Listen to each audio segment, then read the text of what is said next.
Welcome to Onward with Community of Christ. I'm Stacey Cramm, and I'm joined today by my counselors, Bunda Chibwe and Janné Grover. In each episode, we explore the life and mission of the church and how that intersects with the questions and opportunities shaping our world today. Together, we create space for authentic dialogue as we discover meaningful ways to live Christ's mission out loud in our communities. Wherever you are on your journey, we're glad you're here.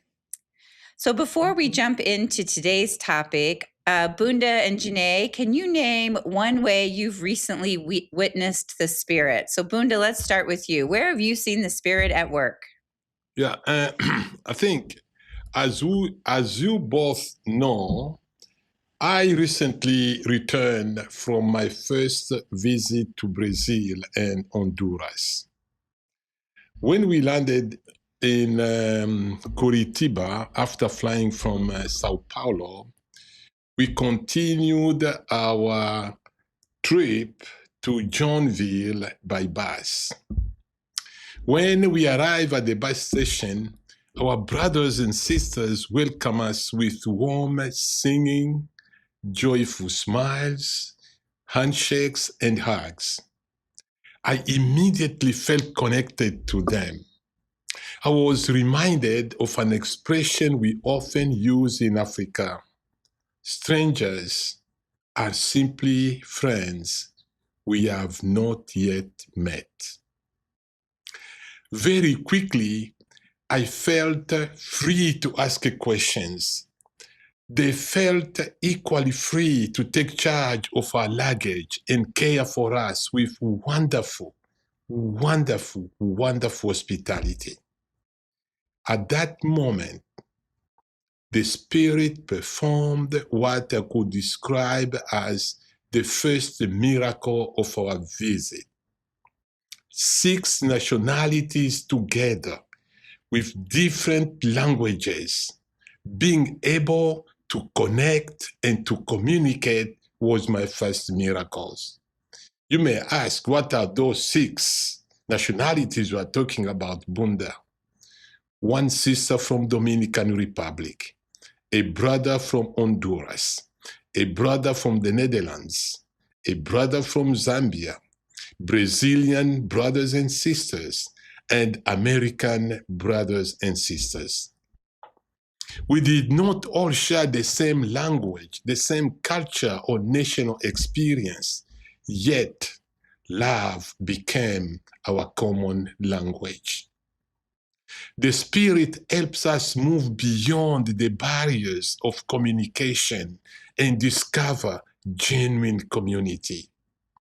That became the pattern of our life together throughout our time in Joinville and later in Ferraz. We listened, we laughed, we worshiped, we ate, and shared stories together.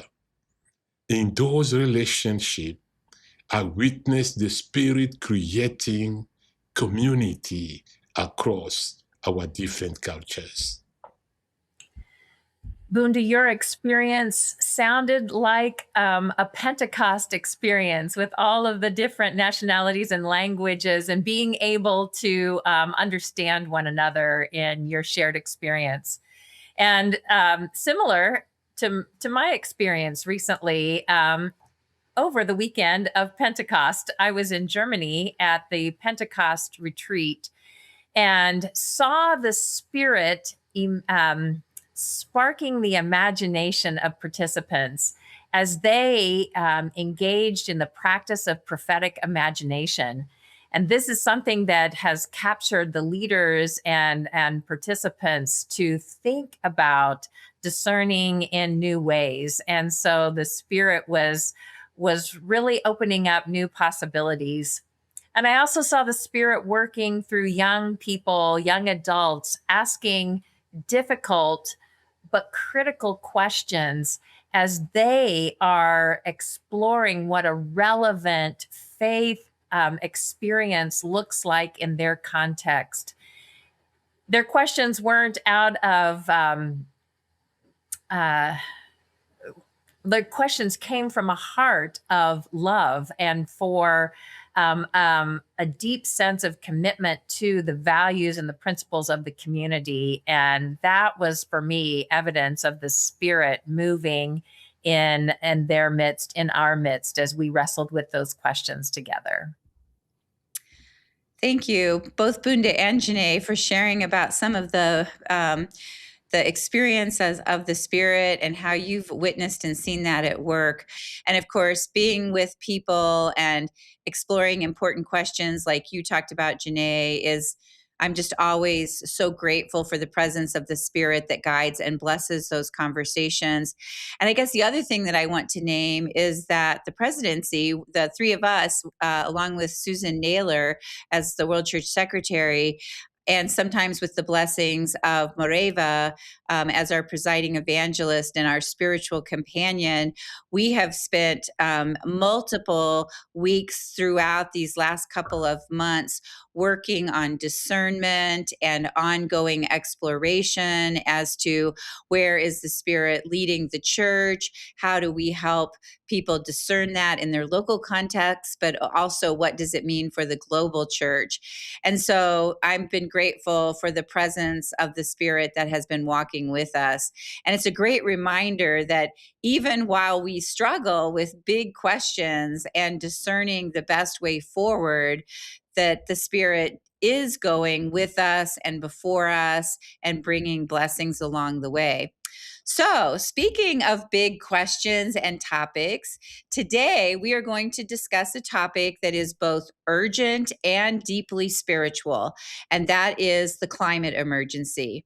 So, this is a huge topic that some people feel is too political to be explored in church. And we want to say that this podcast is not about politics or science, but it is about our direct response to our call as disciples and our faithful response to counsel received through continued revelation. So an example of that would be Doctrine and Covenants 163:4b, which warns us that the earth shudders in distress because creation's natural and living systems are becoming exhausted from carrying the burden of human greed and conflict. So, for those of you who were at the 2023 World Conference or who remember reading about that conference, the delegates adopted World Conference Resolution 1325, which acknowledged a climate emergency. And so in response to that resolution, on 16 June 2023, so over 3 years ago now, Community of Christ joined over 2,000 other jurisdictions in 40 countries, adding our name to the declaration of a global climate emergency. And so in this episode, we want to explore why what we would call earth stewardship is not an optional topic for disciples, but a core requirement of our faith, since our vision moves us towards an understanding of a restored creation. So we also want to talk about how a hurting planet fuels other forms of suffering. So there's this interconnectedness of a lot of these topics that we are called to explore, such as poverty, violence, and oppression. So we will only touch the surface of these topics. We understand that these topics can be a little bit contentious with a lot of variety of perspectives. So what we hope to do is to just kind of get people started, and then we hope our listeners will register to attend the 2026 International Peace Forum on the 16th through the 18th of October at the Community of Christ Temple in Independence, Missouri. We've had a previous podcast with Joelle White, the director of the Peace Forum. The theme is Seeds of Peace, Environmental Justice and Action. And you can find all the information about this on the website, and registration is still open. So hopefully, if you are willing to engage in these topics, or if you have strong differing opinions or similar opinions that we have, all are invited, because it takes all of those voices to come together for us to explore this topic. So Bunda, I'm going to turn to you first. Some might ask why a church issued a climate emergency statement. And they might say, isn't that the role of governments or scientists? So from your perspective, why is this a matter of faithful discipleship? First of all, Stassi, I must confess that science helps us understand what is happening to the planet. And the governments have got a very important responsibility to play in this topic. But being a member and a disciple in the community of Christ, I see that the church must address the spiritual and the moral questions beneath the crisis. Our enduring principles of the sacredness of creation reminds us as community of Christ's disciples that creation reveals God's generosity, beauty, and sustaining presence. When we damage the earth, we damage something precious and something very sacred. In many parts of Africa and throughout the world, the climate emergency is not an abstract prediction. Communities are already experiencing the painful ouch through drought, flooding, extreme heat, crop failure, hunger, and lot of homes and loss of homes and livelihoods. Doctrine and Covenant 163 calls us to awaken from the illusion that we are independent from one another and from creation. The earth groans partly because of our human greed and excessive consumptions. To hear that groaning and remain indifferent seems to be a total spiritual failure for us. We must acknowledge the emergency, the climate emergency, therefore, as an act of true telling, repentance, and moral leadership. It's true, Stassi. It's true, Janné, and we know that. And we have seen that. We have heard that. We have some of our brothers and sisters, Christians from different churches, who will speak of leaving the earth for heaven.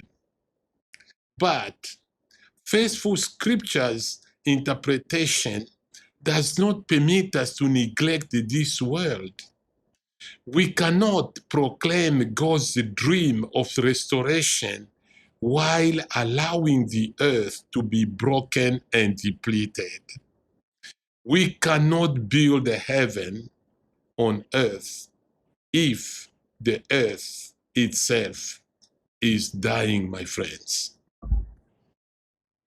Stassi, we often talk about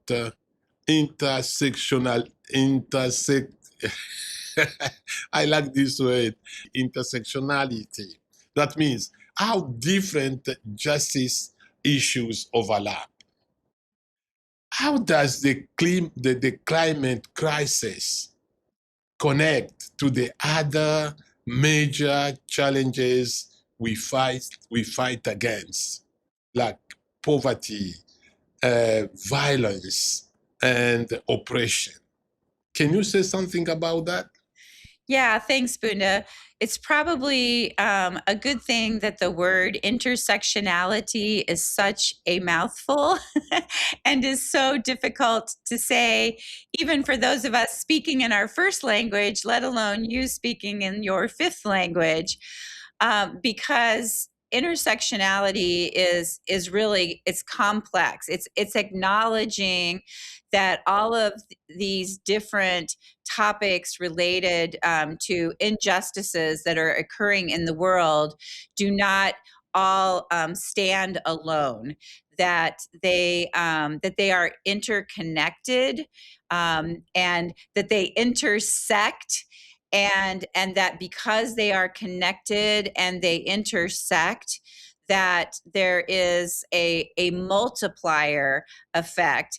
Bunda, you laugh sometimes because I like numbers, and math sometimes helps me communicate ideas that sometimes words are hard to conjure up. But when resources like water or arable land become scarce due to drought or heat, that creates a level of desperation in people. And so when that happens in areas that are already experiencing extreme poverty, and then the circumstances get worse because of the nature of climate, then that's what I mean by a multiplier effect. I remember talking to Apostle Catherine. Catherine Mambwe, my dear sister, and she lives, as you know, in a relatively established area in Zambia, and yet the nature of some of the droughts that have been experienced by that country have created severe hardships, because the dam does not have adequate water. The dam is the source of creating electricity. And so when there's not consistent and reliable electricity, then there's a whole multitude of businesses that cannot provide their goods and their services. And so then people lose their jobs. And so these are the kinds of waves that we see, that get moved through a community. The other thing that we can say is we talked about the statement on nonviolence, but if people are desperate, then desperate people act out. It leads to conflict, because we all have such an innate desire to survive and to thrive. And especially when we see our children or our family members, suffering, it's very difficult to not then end up engaging in some form of violence. And especially when we see human greed, as the Doctrine and Covenants talked about, fueling the shrinking of resources or the access to water or food that leads to further starvation. And so desperation and conflict can become an outcome of what we're seeing in this climate changed world. And the really sad part, or we might say the ironic part of climate change, is that pretty much across the board in every nation, those who contribute the least to the climate changed world are often the ones that suffer the most. And sometimes I think people think that, oh, well, there are people who are burning charcoal, or they're doing certain things, and it's like, well, that's clearly creating a carbon footprint, and there's no question that there are circumstances of that happening, but those carbon footprints are so small in contrast to industrialized nations that are really the primary contributors. And so so you can just see how all of these things are connected. The other thing that I think is really important, because we we know as a church, we have had different reflections and different journeys where we have talked about the nature of people who are refugees in various countries. And around the world, we are starting to see a mass migration of people because of climate challenges. And so again, that creates that sense of these are mine, not yours, which is a human survival reaction. But there's no question, as the seas rise, as islanders lose property and maybe ultimately lose whole islands, there's just so many things that, as you said, Bunda, science informs us of what can happen. And science also brings us the good news of how we can be involved to make a difference.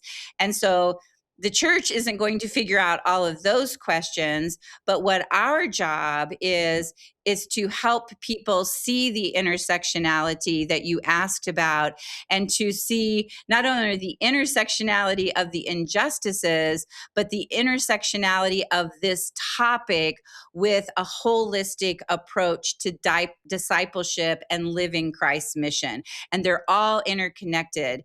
And so we are in the business of changing hearts and connecting people to the divine. And as we do that, the motivation then to be engaged in science and in governments and in systemic change will flow from our hearts and through our faithful actions. So, Janné, let me get you involved in this conversation. Declarations are important, but they can feel empty without action. And we talked about that a little bit in our podcast about the statement on nonviolence. So this statement mentions that declarations without meaningful follow through risk being perceived as symbolic gestures. So what is the World Church actually doing to walk the talk? Yeah, that's a great question, and that is important for us to hold that question before ourselves constantly, and not just what are we doing, but what more can we do? What are the additional actions and practices that we need to engage in? So this will be both a reporting, but also an invitation at all jurisdictions and for all disciples to ask these questions of what are we doing to take actions. You mentioned that a statement can just be a statement if there's no action with it. And I also want to uphold that follow-up World Conference resolutions were also adopted, as you had mentioned previously, that do call for particular actions related to fossil fuels. Also for care for the refugees, as you mentioned, with displaced persons. So all of that, that intersectionality and the additional work that comes forth from teams and jurisdictions that calls us to really be intentional about what we are doing in response. So let me just share a few things. I want to highlight the work of a number of jurisdictions. So the North American Climate Justice Team has done significant work in educating, as well as peace colloquies and peace forum and different kinds of gatherings focusing on the climate emergency in Europe and also in Latin America. Lots of places where they're really taking an active approach of educating, of focusing on this as a spiritual matter and a spiritual condition for the ways that we care for our neighbors by how we care for the environment that sustains all life. So I just want to honor that great work that is happening, that we draw from, that will be part of the Peace Forum that we will have here at the temple as well in October of this year. So some of the things that we are doing here at International Headquarters, but also across the church, is a commitment to clean energy as much as we can, a solar commitment. So at International Headquarters, We've committed to 900 kilowatts of solar energy, covering about 50% of the temple complex's electricity needs. So that is a start, but that is one of the things that is a commitment. Another significant change is reducing travel. So we were very cognizant about both the importance of meeting together. So thinking about World Church Leadership Council, but also for these international events such as we are hosting, we recognize that that comes with a significant footprint for travel. So we're being very intentional about that. We are, for the large gatherings where there is a choice not to travel or an inability to travel, we want to make sure that we are increasing the capacity to engage online participation. So that is a commitment that offsets some of that travel. We are also have aggressively shifted to more virtual meetings for the World Church Leadership Council and other boards. So like the World Church Finance Board meets only online. World Church Leadership Council meets fewer times in person, and we are trying to really make sure that we make the most of those in-person engagements, but also using our time wisely in online gatherings more often. So we are also doing some work with investment screens. So we are enhancing our environmental, social, and corporate governance. ESG is what that, the letters that you will often see with that. Enhancing those screens to ensure that our church endowments are invested in ways that support a sustainable future. And like I said, we're doing the best that we can with this, but we are enhancing those screens to make sure that we are doing our investment in a way that is ethical with other organizations that are supported. Some of the tangible changes that might seem small, but these are part of that multiplying effect of impact also. Every little thing that we can do has a multiplying effect as well. So some of the tangible changes like installing water refill stations and reducing waste, also phasing in LED lighting and analyzing our vehicle fleet for hybridization. So we're trying to model some of these changes that we are asking of others. I also want to uphold the Earth Stewardship team and the bishops, the quorum of bishops have worked on a green congregations checklist. And this is something that is available at seaofchrist.org. But we see a number of congregations who are using this green congregation checklist. And it can be found on seaofchrist.org, like I mentioned, under Grow and under Environmental Justice. And this is a way of adopting sustainable practices to reduce consumption and waste. And we need to see more of this throughout all jurisdictions, campgrounds, congregations, homes, any way that we can increase this. But every change that we can make, again, like I said, and like you mentioned, Stassi, where we see multiplying effects in a negative way, we can also see multiplying effects in a positive way. And this includes the importance of partnerships and advocacy. And that's just a reminder, again, of the multiplying effect of how we engage in these partnerships to increase our capacity to make a difference and to mitigate the impact of a climate changed world. So we've talked about this in previous podcasts about the importance of global partnerships and advocacy in making progress toward environmental justice. So all of those are some of the things. But again, we are also in the process of engaging World Church teams in responding and providing resources and things like that and guidance for what some of the more recent World Conference resolutions are calling for us regarding fossil fuels and changes to our buildings and facilities to be more sustainable. So Bunda, with that, share a little bit about what Earth stewardship looks like in places such as Africa. My friend, in many African communities, climate change is not primarily discussed through numbers or through statistics. It is experienced through daily life. You will see farmers who are there anxious and trying to wait for rain that will arrive too late.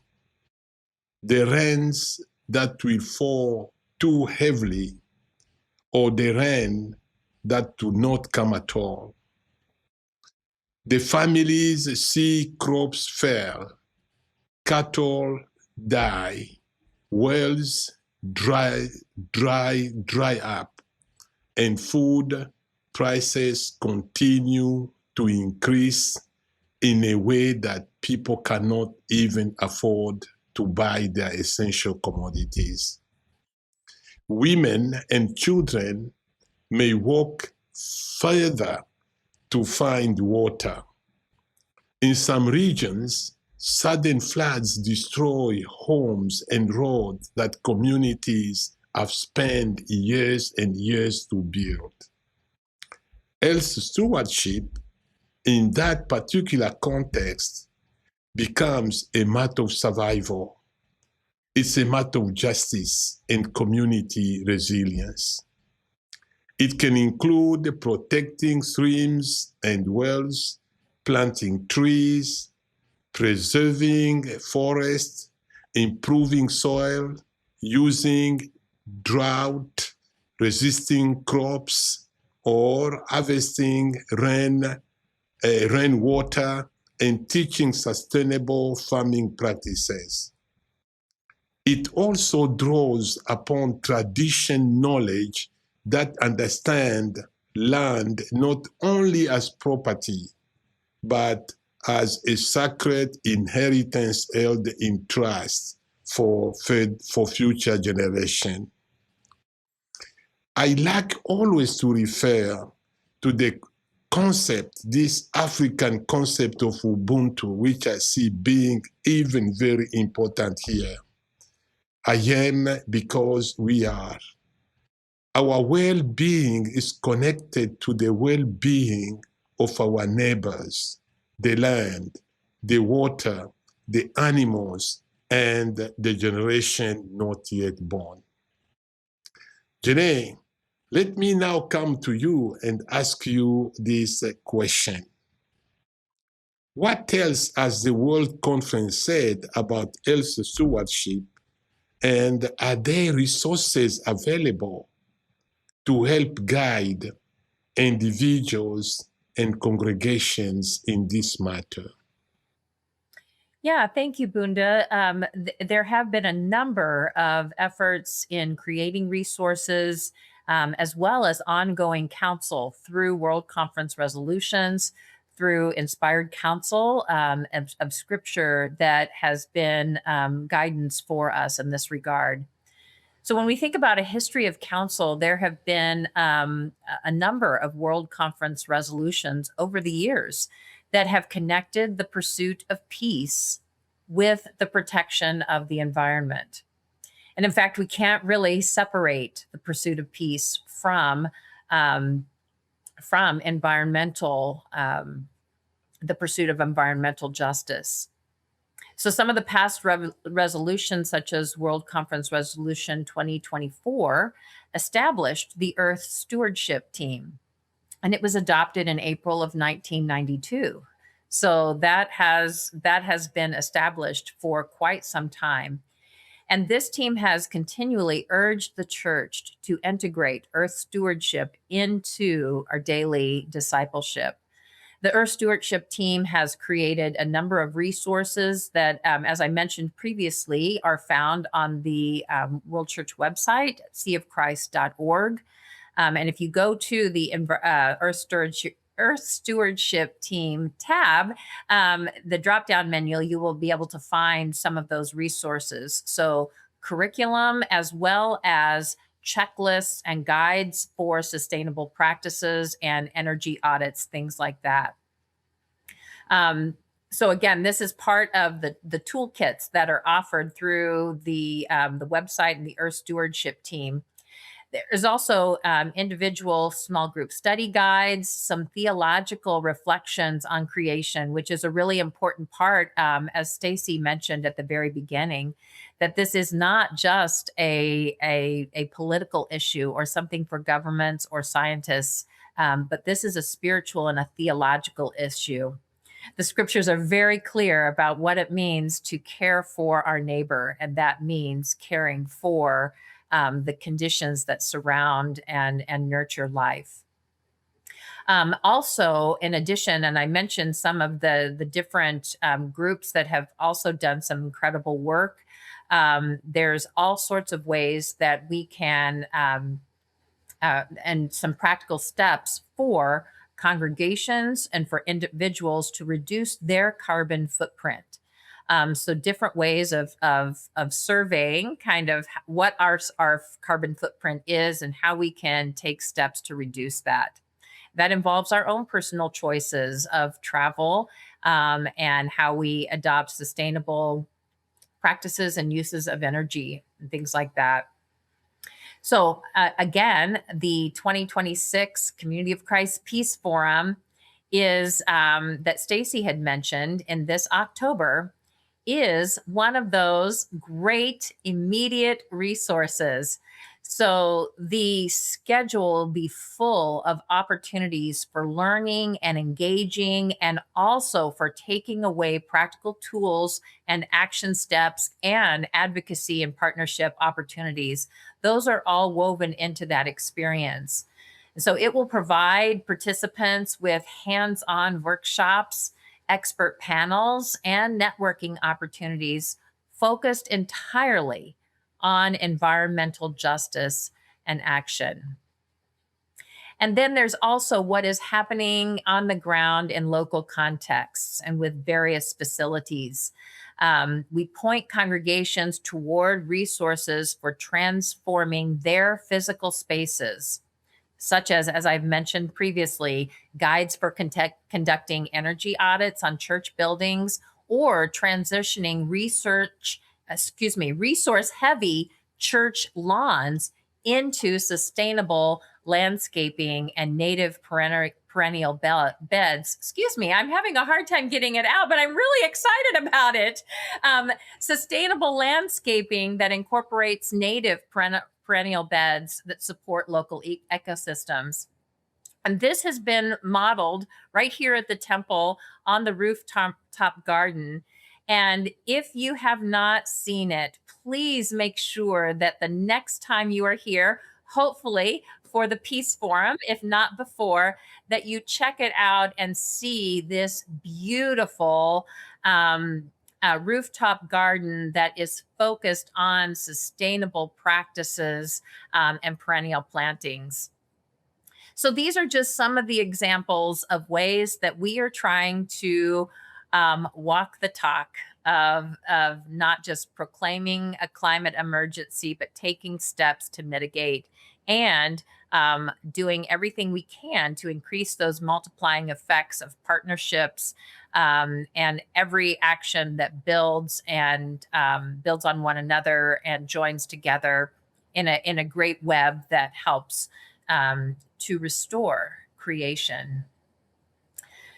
So again, we are just scratching the surface of this, and we're going to go much deeper in the Peace Forum and beyond. But Stacey, anything else that you want to add from your perspective? Well, I want to add a couple of things that have kind of stood out in what you guys have said. So one, I really appreciate you upholding the contextual understanding of what appropriate actions are in a particular area. And Janné, you kind of mentioned in a way that that, we have resources that just kind of get you started, but then the detail work has to be done in local context. And I think of some of the examples that Bunda has lifted up from his experience and time in the various countries in Africa, and what is possible and what is necessary in those areas will be very different from the responses and what needs to happen in, like, the central part of the United States or in Australia or, in different areas. So it feels like every podcast we come back to, what does contextualization look like and why do we keep using that word?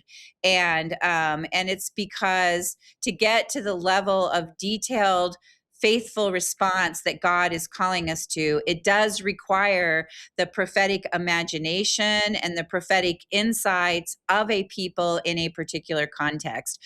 So I just want to encourage our listeners and those that they are in touch with to be engaged in these conversations, and to recognize that we recognize these are not easy topics, and we are not necessarily like-minded across the church, that there are vastly different perspectives on what appropriate faithful responses look like. But if we don't have the conversations, then we can't continue to move forward as a people. And as we know, part of discernment, it's using our minds, it's using our experience, it's using our scriptures. It's that those 6 lenses that we always talk about, and that is hearing those different voices, but then being open. And we talk about prophetic agility. So we may come to an imagination on how God is calling us to faithfully respond, but we need to hold our ideas loosely so that the Spirit can continue to guide and adapt those. And part of that comes through listening to perspectives that are vastly different than ours. So for our listeners who think that the Peace Forum is only for a certain focus or a certain perspective of people, I want to say that is not the case. This is a broad and wide invitation to come, to bring your questions, to bring your ideas, to be willing to take the risk of engaging in this very important topic together. And not that the Peace Forum is the end of all of this, but rather that we can model what then needs to roll out around the church. And I also want to say that the award recipient of the International Peace Forum, if you've not read anything by him, he's amazing. And he has a way of being very honest about the difficulties and the complexities of the challenges. And yet, even in the midst of identifying all of that, he is very hope-filled. And so, I don't want people to feel so exasperated by this topic that they're throwing up their hands and saying, there's nothing I can do, because there are things that we can do. And Janné, you mentioned that as well. How do we step into this in incremental ways? And I think part of it is just being aware and being mindful and being intentional, which is what you've lifted up as far as some of the things that we're trying to model through headquarters. One example that I would just lift up is, you talked about travel, and I know we sometimes get feedback from people that says, hey, you guys are talking about all this climate emergency, but then you're flying all over the world. And so your carbon footprint is really big. And those are true statements. And you said it, Janné, we're trying to be very wise in balancing when is there the need to go and when can we do it another way. But even when there's a need to go, and Janné and I can give you personal packing tips, but packing, for instance, lighter and in carry-on luggage and not taking as many things with you is one way to actually lower the impact that you're having on a flight. And we used to, Bunda remembers this well, we used to drag suitcases full of resources when we would travel to various countries.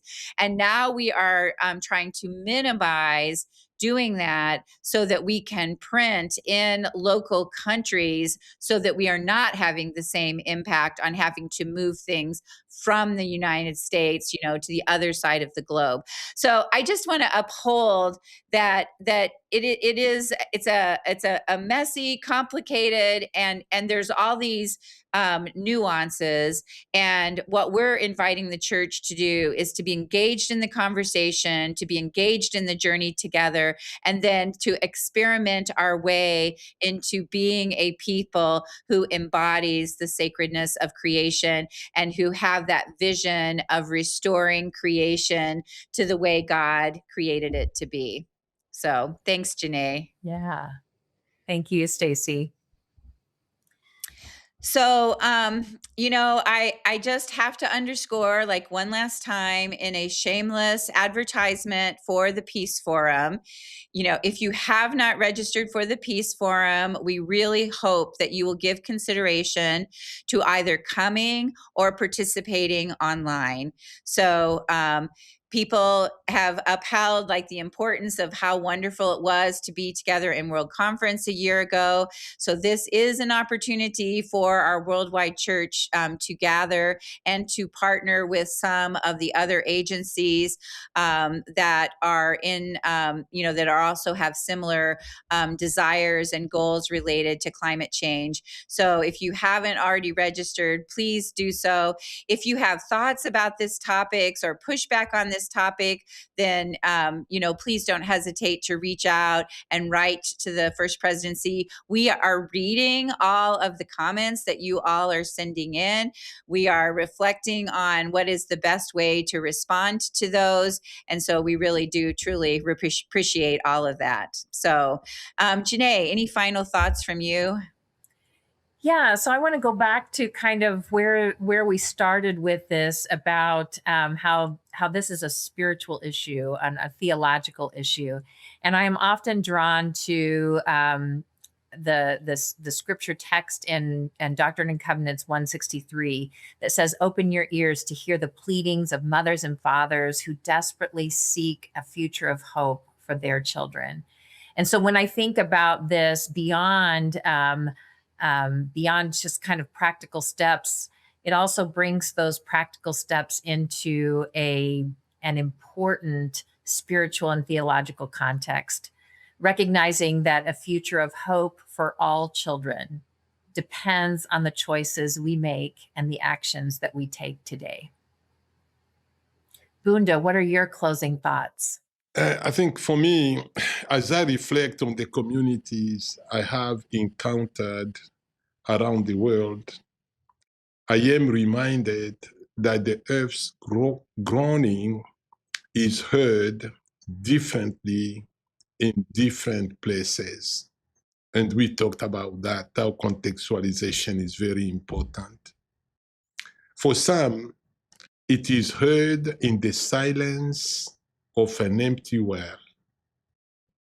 For others, it is heard in the wind of a violent storm, the cracking of a dry soil, the loss of a harvest, or the cry of a family forced to leave home. But I also hear another sound. I hear communities singing as they plant trees. I hear young people calling the church to courage. I hear farmers sharing knowledge, congregation changing their practices, and neighbors working together to protect water and land. As I always say, don't call me Mr. Ubuntu. The Ubuntu reminds us that none of us is separate. We belong to one another, and we belong within creation. The earth's pain is our pain, but the earth's healing can also become our shared ministry. Yes. My friend, as we close today, remember that the work of peace is urgent. But we do not do it alone. This space is one way we listen, we learn, and grow together. We'd love to hear what resonated with you or what you'd like us to explore next. So you can reach us at fp@seaofchrist.org. And if this episode sparked something in you, please subscribe and consider sharing it with others. Thank you for being with us today. To learn more about Community of Christ, find resources for everyday life, or connect with a congregation or group near you or online, visit seaofchrist.org. Until next time, may you find bold ways to live out our shared vision. Onward. Kanisa litajengwa na watoto na wazee. Kanisa litajengwa na watoto na wazee. Iyo yo yo yo. Iyo yo yo yo. Iyo yo yo yo. Iyo